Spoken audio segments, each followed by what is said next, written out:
आप सभी को प्रणाम। जय गुरुदेव।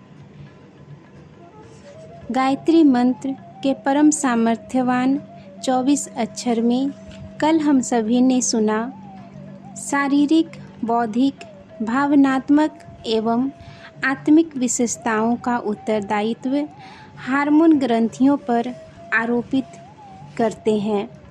इनकी गतिविधियों को घटाना, बढ़ाना यदि किसी माध्यम से संभव हो सकता है तो उसमें मानवीय विद्युत विज्ञान के विद्वान ही सफल हो सकते हैं, शरीर शास्त्री नहीं। अब आगे हम सभी सुनेंगे। मानवीय विद्युत विज्ञान ही वस्तुतः योग साधना का प्रमुख प्रयोजन है, हार मास नहीं। मानवीय व्यक्तित्व एवं वर्चस्व का आधार उसमें प्रवाहित विद्युत धाराएं ही होती है। मेरुदंड में प्रवाहित होने वाला ईरा और पिंगला का परिचय साधारण से साधारण साधक को भी होता है। ये दोनों निगेटिव और पॉजिटिव, ऋण और धन विद्युत धाराएं हैं। इसके मिलने से चेतना सुषुम्ना पैदा होती है। इन तीनों में समुचित साधन करके शरीर के दो ध्रुवों को, मूलाधार और सहस्त्र कमल को सचेतन बनाया जा सकता है। सुषुप्तावस्था में परी हुई जीवन शक्ति कुंडलिनी को जगाने के बाद कोई साधक सूक्ष्म प्रकृति के साथ अपना इतना अधिक संपर्क बना सकता है कि वे इच्छानुसार दिशा में मन चाहे ढंग से मोड़ सके।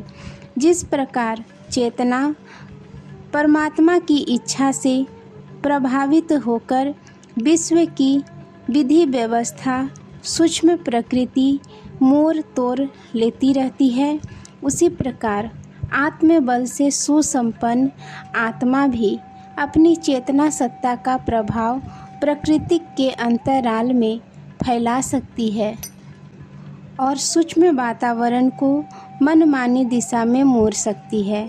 इस सामर्थ्य का नाम सिद्धिवस्था है।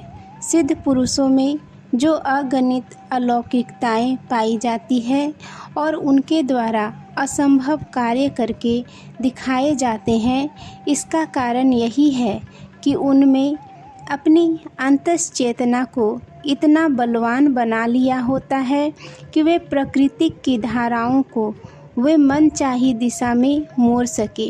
सामान्य पुरुष प्रकृति की व्यवस्था में अनुबंधित रहते हैं।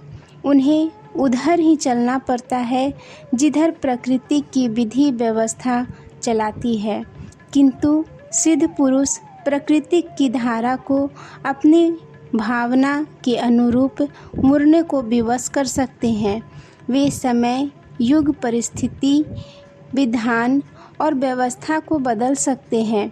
ऐसे प्रमाण योग विज्ञान के पन्ने पन्ने पर अंकित है। आज भी वैसे उदाहरण शोधकर्ताओं को मिल सकते हैं। यह आत्मिक समर्थता, अलौकिकता किसी को उपहार में नहीं मिलती, वरन प्रबल पुरुषार्थ द्वारा अपने भीतर उत्पन्न करनी पड़ती है।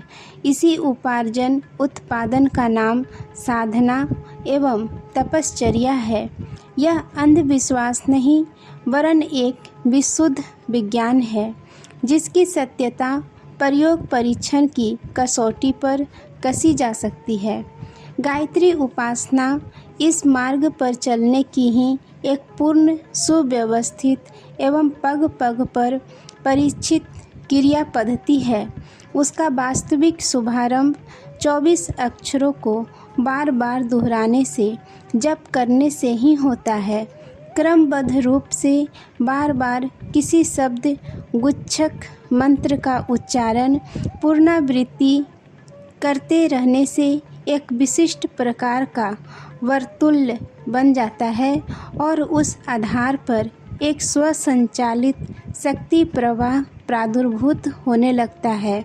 यह वर्तुल प्रवाह बाहरी जगत में अभीष्ट स्तर की हलचल पैदा करता है और शरीर के भीतर की प्रसुप्त उपतिकाओं को एक ऐसी क्रमबद्ध प्रक्रिया के साथ शनैः शनैः सजग करने लगता है जिसमें कोई अवांछनीय गड़बड़ी उत्पन्न न हो। तांत्रिक उपासनाएं तीव्र और तीक्ष्ण होती है। उनसे शक्ति केंद्रों के जागरण में शीघ्रता तो होती है, पर साथ ही यह खतरा बना रहता है कि द्रुतगामी हलचल आत्मिक क्षेत्र में गड़बड़ी पैदा न कर दे और साधक को किसी अप्रत्याशित जोखिम का सामना करना पड़े। दक्षिण मार्गी उपासनाओं में सफलता कुछ देर से मिलती है, पर किसी प्रकार का खतरा प्रस्तुत होने की आशंका नहीं रहती।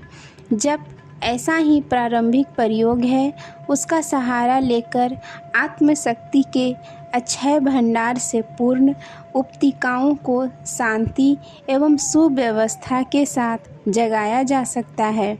जप के द्वारा जो शक्ति की वर्तुल्य प्रवाह धारा प्रादुर्भूत होती है, वह अपना काम करती रहती है और समयानुसार उसका आशाजनक प्रतिफल उत्पन्न होता है।